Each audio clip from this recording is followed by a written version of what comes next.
ಯಾವುದಕ್ಕೂ ಸ್ಪಂದನೆ ಸಿಗ್ತಾ ಇಲ್ಲ. ಯಾರಿಗಿಲ್ಲಿ ಯಾರು ಈ ಜನಕ್ಕೆ ಏನು ಕಷ್ಟ ಇದೆ ಏನು ಅಂತ ಯಾರು ಕೇಳೋರು ದಿಕ್ಕಿಲ್ಲ ಇಲ್ಲಿ. ಹಾಗಾಗಿ ತುಂಬ ಕಷ್ಟಗಳಾಗ್ತಾ ಇದೆ, ಜಾಸ್ತಿ ಇರೋದು ಇಲ್ಲಿ ಆಯ್ತಾ. ಇಲ್ಲಿ ನಮ್ಮವ್ರು ಯಾರು ಕಡಿಮೆ ಇದ್ದಾರೆ, ನಾರ್ತ್ ಇಂಡಿಯನ್ ಎಲ್ಲರೂ ಜಾಸ್ತಿ ಮಕ್ಕಳುಗಳೆಲ್ಲ ಇಲ್ಲಿ ಜಾಸ್ತಿ ಇದ್ದಾರೆ. ನಮ್ಮಲ್ಲಿ ಚಿಕ್ಕದು ಬಂದು ಗ್ಯಾಸ್ ರೇಟ್ ಎಷ್ಟಿತ್ತು ಸರ್? ಅವಾಗೆಲ್ಲ ಏನು ಮಾಡಿದ್ರೆ ನಮ್ದು 300 ರೂಪಾಯಿ 350 ರೂಪಾಯಿ ಎಲ್ಲ ಇತ್ತು. ಈಗ 700 ರೂಪಾಯಿ ಕೊಟ್ಟರು ಗ್ಯಾಸ್ ಸಿಗ್ತಾ ಇಲ್ಲ. ಇಲ್ಲ ಏನು ಮಾಡೋಕ್ಕಾಗಲ್ಲ. ಈಗ ನಾವು ನಮ್ಮ ಜೀವನ ಏನು ಮಾಡೋಕ್ಕಾಗುತ್ತೆ? ಯಾರನ್ನು ಕೇಳಕ್ಕೆ ಇಲ್ಲಿ ಸ್ಪಂದನೆ ಯಾರು ಸಿಗಲ್ಲ. ಈಗ ನೀವೇನು ಓನರ್ಗಳೇ, ನಮ್ಮ ಅಂಗಡಿ ಓನರೇ 2 ತಿಂಗಳು ಆಗಿದೆ ಅವರು ಸಿಲಿಂಡರ್ ತೊಗೊಂಡು. ಈಗ ಬುಕ್ ಮಾಡೋಕೆ ಅವ್ರು ಆನ್ಲೈನ್ ಬುಕ್ಕಿಂಗು ತಗೋತಾ ಇಲ್ಲ.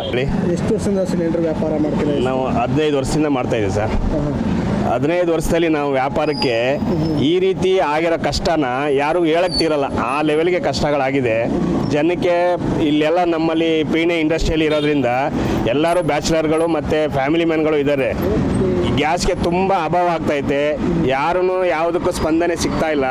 ಯಾರಿಗಿಲ್ಲಿ ಯಾರು ಈ ಜನಕ್ಕೆ ಏನು ಕಷ್ಟ ಇದೆ ಏನು ಅಂತ ಯಾರು ಕೇಳೋರು ದಿಕ್ಕಿಲ್ಲ ಇಲ್ಲಿ.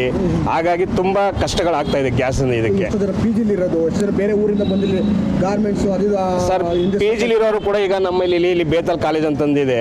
ಫುಲ್ ನಾರ್ತ್ ಇಂಡಿಯನ್ ಮಕ್ಕಳುಗಳೇ ಜಾಸ್ತಿ ಇರೋದು ಇಲ್ಲಿ ಆಯ್ತಾ. ಇಲ್ಲಿ ನಮ್ಮವ್ರು ಯಾರು ಕಡಿಮೆ ಇದ್ದಾರೆ, ನಾರ್ತ್ ಇಂಡಿಯನ್ ಎಲ್ಲರೂ ಜಾಸ್ತಿ ಮಕ್ಕಳುಗಳೆಲ್ಲ ಇಲ್ಲಿ ಜಾಸ್ತಿ ಇದ್ದಾರೆ.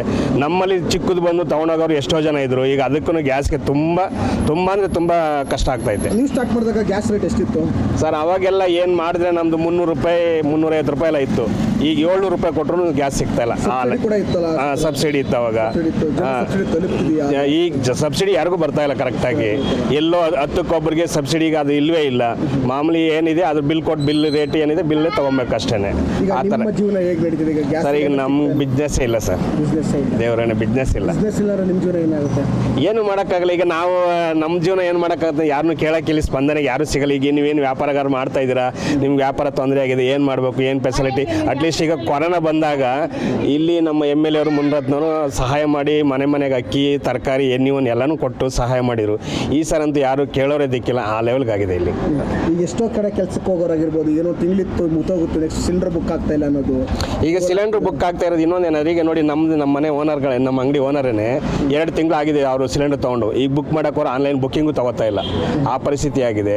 ಯಾರಿಗೂ ಆನ್ಲೈನ್ ಕರೆಕ್ಟಾಗಿ ರೆಸ್ಪಾನ್ಸಿಬಲ್ ಸಿಗ್ತಾ ಇಲ್ಲ. ಈಗ ಏನೋ by chance toll free number ಅದು ಇದು ಏನೋ ಇರುತ್ತಲ್ಲ, ಅದನ್ನಾರು ಜನಕ್ಕೆ ಮೆಸೇಜ್ ಮಾಡಿದ್ರೆ ಅದನ್ನಾರು ತೊಗೊಂಡು ಏನೋ ಒಂದು ಬುಕ್ಕಿಂಗ್ ಮಾಡಿ ಸಿಸ್ಟಮ್ ಏನು ಮಾಡಬೇಕು ಅನ್ನೋದನ್ನ ಜನಕ್ಕೆ ತಿಳ್ಕೊತಾರೆ. ಇದರಲ್ಲಿ ಯಾವುದೂ ಕರೆಕ್ಟಾಗಿ ಬರ್ತಾ ಇಲ್ಲ. ಜನನಾಯಕರು ನಾಡು ನುಡಿಗೋಸ್ಕರ ಜನರಿಗೋಸ್ಕರ ಕಷ್ಟ ಅಂತಿದ್ದರು.